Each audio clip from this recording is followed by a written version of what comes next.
नमस्कार, मैं हूं आलोक मेहता। एडिटर साइड में आपका स्वागत है। हमारा अनुरोध है कि आप एडिटर साइड देखें, लाइक करें, सब्सक्राइब करें, मित्रों को, ग्रुप्स को फॉरवर्ड करें और उनसे भी आग्रह करें कि वे भी सब्सक्राइब करें ताकि अधिकाधिक दर्शकों तक हमारी बात पहुंचे और उनके कमेंट्स, आपकी राय हमको मिल सके। भारत का ऐतिहासिक सिंदूर ऑपरेशन, निश्चित रूप से भारत ने आतंकवादी, जो विश्व आतंकवाद जिसको हम कहते हैं, जिसकी लड़ाई भारत लड़ता रहा है, उसके लिए एक ऐतिहासिक बड़ा ऑपरेशन किया पाकिस्तान के 9 आतंकवादी ठिकानों पर। और इस बार केवल मुजफ्फराबाद नहीं है, जो पाकिस्तान ऑक्युपाइड कश्मीर है, जहां उन्होंने कई अपने शिविर बना रखे थे, आतंकवादी अड्डे बना रखे, और इस बार तो सीधे सीधे, लाहौर तो दूर है, लेकिन आप ये देखिए कि किस तरह से जो कार्रवाई की गई है, जिसमें कहीं कोई बचने वाला नहीं है। ऐसे सारे आतंकवादी ठिकानों को, जो आप ये कहें बहावलपुर पंजाब प्रांत का हिस्सा है और लाहौर भी उधर है, उसके पास जो लगे हुए जो आतंकी ठिकाने थे, उनको भारतीय वायुसेना ने देर रात जो ऑपरेशन किया, धड़ाधड़ मिसाइलों से जो ऑपरेशन किया गया, उन ठिकानों को नष्ट कर दिया गया। ये पहलगाम की एक घटना, जिस तरह से 26 पर्यटकों के, मासूम लोगों की हत्या की गई आतंकवादियों द्वारा, उसका ये जवाब केवल वो जवाब नहीं है जो प्रधानमंत्री नरेंद्र मोदी ने जो घोषणा की थी, वही जवाब है कि इस बार आतंकियों के सारे उसको जड़ से मिटाने के लिए हम अभियान चलाएंगे, हम उसी पर ऑपरेशन करेंगे। ये मधुबनी में, बिहार में घोषणा की थी, कोई चुनावी घोषणा नहीं थी। केवल 14 दिन 13वीं मनाते हैं ना, भारत में तो ये माना जाता है, जो परंपरा है कि 13वीं में जैसे वो किया जाता है, श्रद्धांजलि दी जाती है, उस तरह से जो हमारे, वैसे कितने ही हजारों लोग मारे गए हैं, लेकिन पहलगाम में भी जो मारे गए वो 13 दिन हुए, उनको श्रद्धांजलि, या जिनके महिलाओं के, माताओं के, बहनों के, जिनके सिंदूर पहुंचे थे, उनकी माथा का सिंदूर का वो बदला निकाला गया है, सिंदूर ऑपरेशन उन माताओं को। और इसीलिए सेना की ही विंग कमांडर, कैप्टन या कर्नल सेना की ही, उनके द्वारा ही उसकी घोषणा भी करवाई गई जब ऑपरेशन सफल हुआ। इसलिए ये प्रतीक है कि भारत की महिलाएं सशक्त हैं, भारत की जनता सशक्त है। 140 करोड़ की जनता आतंकवाद से लड़ती रही है और पिछले 60 वर्षों में जो उसने धोखे दिए हैं, जिसकी चर्चा हम पहले करते रहे, आज उसका जवाब उनकी ही जमीन पर जाकर के उन आतंकवादियों को, जैसे जिसको आप कह सकते हैं कि लश्कर तैयबा और जैश ए मोहम्मद, इसको मत भूलिए, जैश ए मोहम्मद जो है वो सबसे खतरनाक इनका रहा है, जो धर्म के नाम पर ही, जिसको हमेशा जिस तरह के जहर फैलाता रहा है।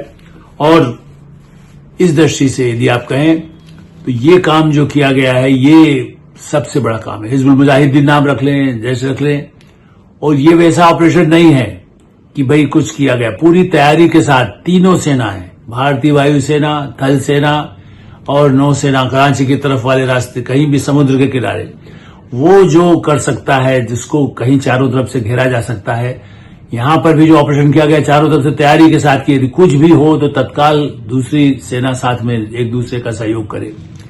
अजीत डोभाल जो सुरक्षा सलाहकार हैं, जो इंटेलिजेंस के बहुत पुराने पाकिस्तान के एक्सपर्ट रहे हैं, विदेश मंत्री एस जयशंकर पूरी दुनिया को संपर्क कर रहे हैं, गृह मंत्री अमित शाह पूरे राज्यों के साथ जो तालमेल, लगातार सीआरपीएफ, बीएसएफ के साथ संपर्क और पूरी तैयारी दो, रक्षा मंत्री राजनाथ सिंह तो सेना के अध्यक्षों से बराबर मुलाकात करना, उनकी समीक्षा करना, और प्रधानमंत्री नरेंद्र मोदी रात भर, पहले भी जैसा आप देखा होगा आपने, जब सर्जिकल स्ट्राइक किया गया था बालाकोट, उस समय भी वो रात भर खुद नियंत्रण उनके पास जब तक सूचना आती रहती है।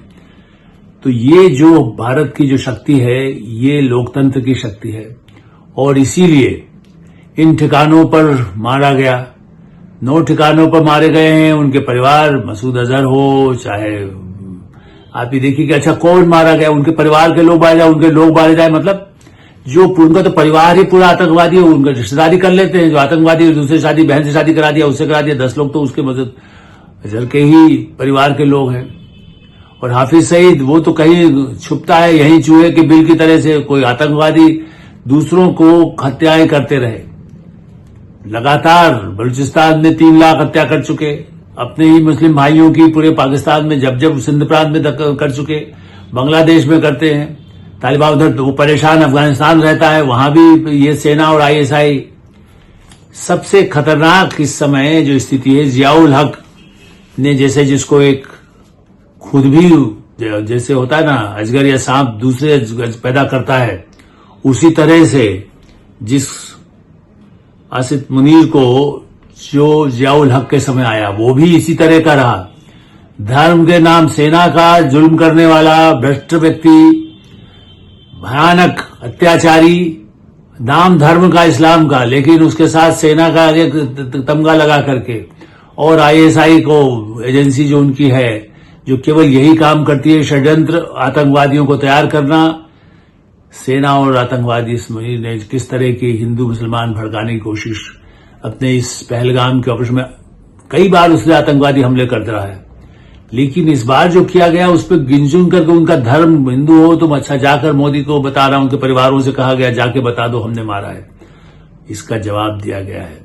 और इसलिए इसे ये मत मानिए कि वो उससे कहीं ऑपरेशन खत्म होगा। ऑपरेशन ये है कि वो अपनी तरफ से कोई ऐसी कोशिश करेगा जो भारतीय सैनिक ठिकानों पर भारतीय नागरिकों को छोटी पोटी उसने किया है। इस ऑपरेशन के बाद भी कश्मीर की सीमा पर कुछ इलाकों में, पुंछ में, दूसरे इलाकों में कुछ कोशिश वो कर रहा है। गोलाबारी तो 10 दिन से कर ही रहा था। अब सीमा रेखा को तो वही तोड़ रहा है, शिमला समझौते को तोड़ चुका। लोग कितने ही समझौते तोड़े, हमने पहले भी इसकी चर्चा की है, चाहे 65 का समझौता हो, ताशकंद समझौता हो, चाहे शिमला समझौता हो, चाहे लाहौर समझौता हो, जो समझौता हो, सारे समझौतों वायदों को तोड़ता रहा है पाकिस्तान। जैसा मैंने कहा ना, जो उनके सैनिक, चाहे मुशर्रफ हो, उसने कितनी बार तोड़ा। नवाज शरीफ के साथ समझौता हुआ था, मुशर्रफ नहीं तो उसके बाद कारगिल कर दिया। अटल बिहारी वाजपेयी तो खुद जाके इसलिए लाहौर समझौता हुआ था, अटल जी वहां खुद गए, बस से गए, और ये कहा कि दोस्ती का हाथ बढ़ा रहे, लेकिन उस समझौते को भी तोड़ दिया मुशर्रफ ने, कारगिल कर दिया। जब जब कोई पहले शांति की गई, 26/11 भारत पर कर दिया, भारत की संसद पर हमला कर दिया।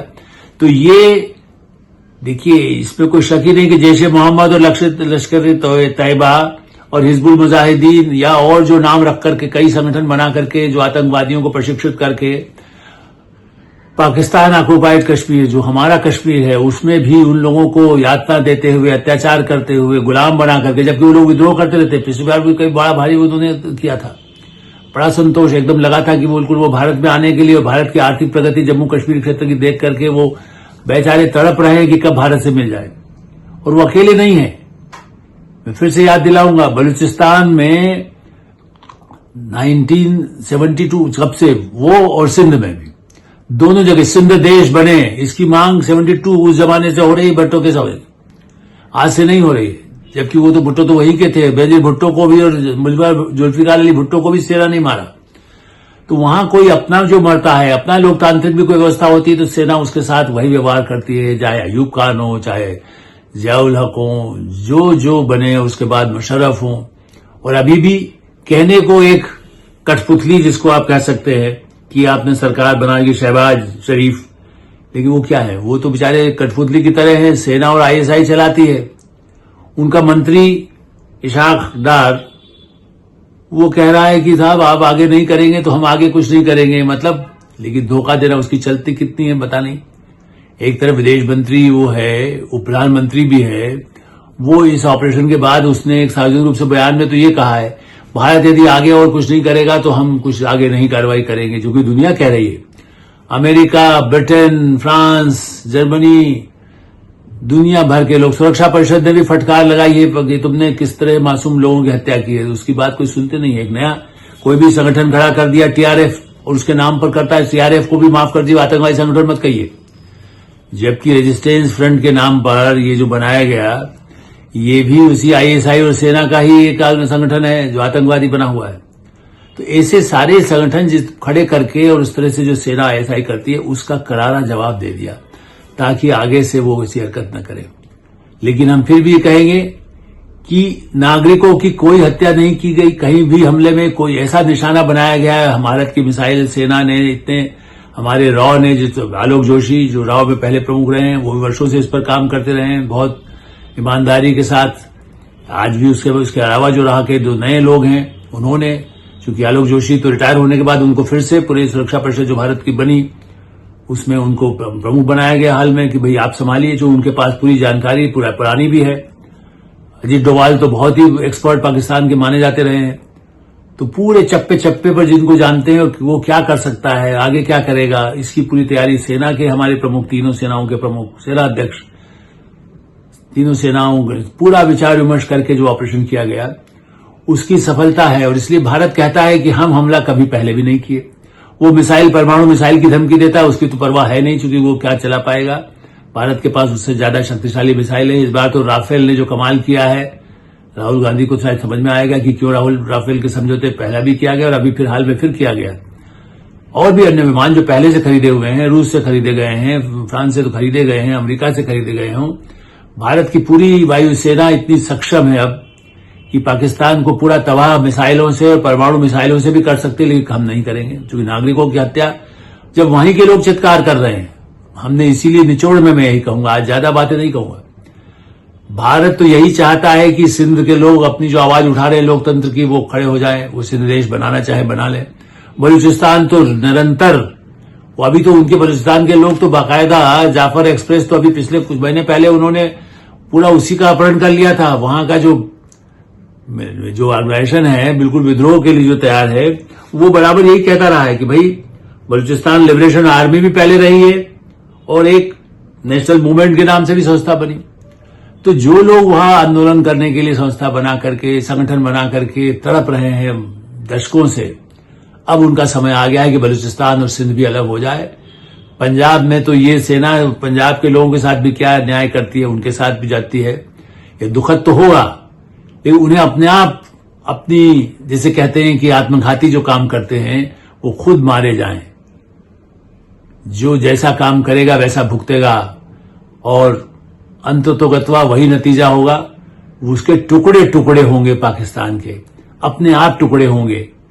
अपने ही जाल में जो फंसा है, उसने अपने आप जो जाल बिछाया है उसी में ही मारे जाएंगे वो आतंकवादी, वो सेना के अधिकारी, वो आईएसआई के लोग जो भारत के खिलाफ पिछले 50-60 वर्षों से लगातार समझौतों को तोड़कर हमला करते रहे हैं।